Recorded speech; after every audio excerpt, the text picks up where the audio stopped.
బేతాళం ప్రశ్న. కథ పేరు ఆడంబర రాకుమారులు. నమస్కారం స్నేహితులారా, తెలుగు స్టోరీస్ ఛానల్కి స్వాగతం.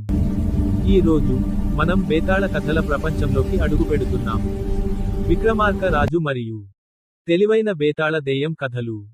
ఒక యోగి ఆదేశం మేరకు రాజు బేతాళాన్ని భుజంపై మోసుకెళ్తాడు. కానీ బేతాళం ఒక కథ చెబుతుంది మరియు ఒక ప్రశ్న వేస్తుంది. రాజు సమాధానం చెప్పాలా, మౌనంగా ఉండాలా? రండి తెలుసుకుందాం. లైక్, సబ్స్క్రైబ్ చేయండి.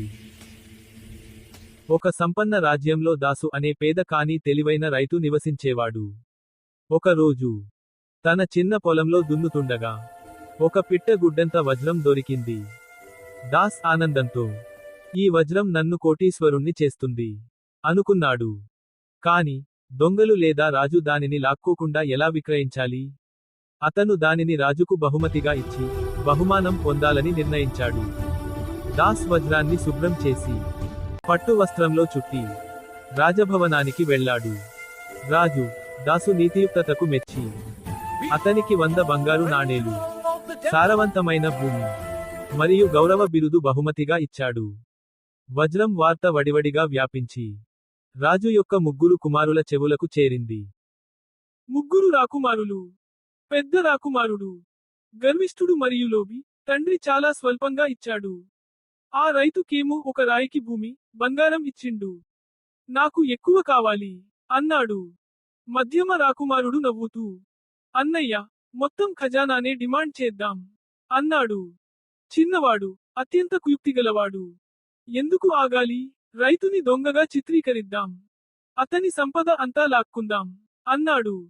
అసూయతో అందులై 3 రాకుమారులు ఒక పథకం వేశారు.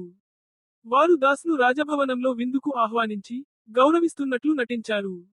విందులో అతని పానీయంలో నిద్రమాత్రలు కలిపారు. అతను నిద్రపోతుండగా వారు దాసు ఇంటిని శోధించి బంగారు నాణేలు, భూమి దస్తావేజు దొంగిలించి దొంగతనం చేశాడనే ఆధారాలను నాటారు. ఇక రాజు దగ్గరికి వెళ్లి, తండ్రి, ఈ రైతు దాసు మా వజ్రాన్ని ఉపయోగించి ఖజానా దోచాడు అని రాజు ముందు ఆరోపించారు. కోపగించిన రాజు రైతు దాసుని పిలిపించాడు. రైతు దాసు గందరగోళంగా మేల్కొని ప్రశాంతంగా, ప్రభు, నేను నిర్దోషిని, నన్ను పరీక్షించండి అన్నాడు. రాకుమారులు మరణశిక్ష విధించాల్సిందిగా కోరాడు. కాని రాజు సత్యం గ్రహించి అగ్ని పరీక్ష ఆదేశించాడు. రైతు దాసు మంటల్లో నడిచి నీతియుక్తతను నిరూపించాలి. తెల్లవారుజామున సభ గుమిగూడింది. రాకుమారులు సంతోషించారు. పూజారులు మండుతున్న అగ్నిగుండాన్ని రగిలించారు.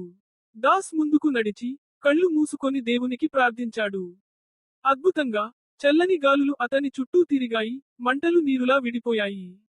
అతను గాయం లేకుండా, బట్టలు కూడా తాకకుండా బయటపడ్డాడు. దేవుడు అతని నీతిని చాటాడు. కోపోద్రిక్తుడైన రాజు విచారణ చేయించాడు. సేవకులు రాకుమారుల కుట్రను ఒప్పుకున్నారు. పెద్ద రాకుమారుడిని అతని గర్వం కోసం బహిష్కరించారు. మధ్యముడిని లోభం కోసం వారసత్వం నుండి తొలగించారు.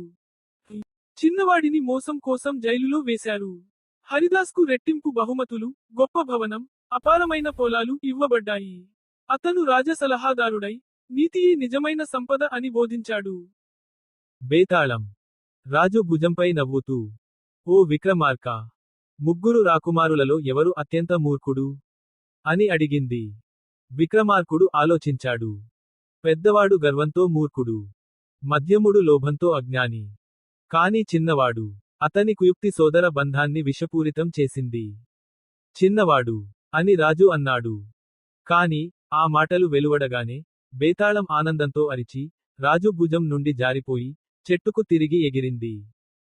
నీవు మాట్లాడావు, ఓ రాజా. శాపం కొనసాగుతుంది. మళ్ళీ నన్ను తీసుకురా.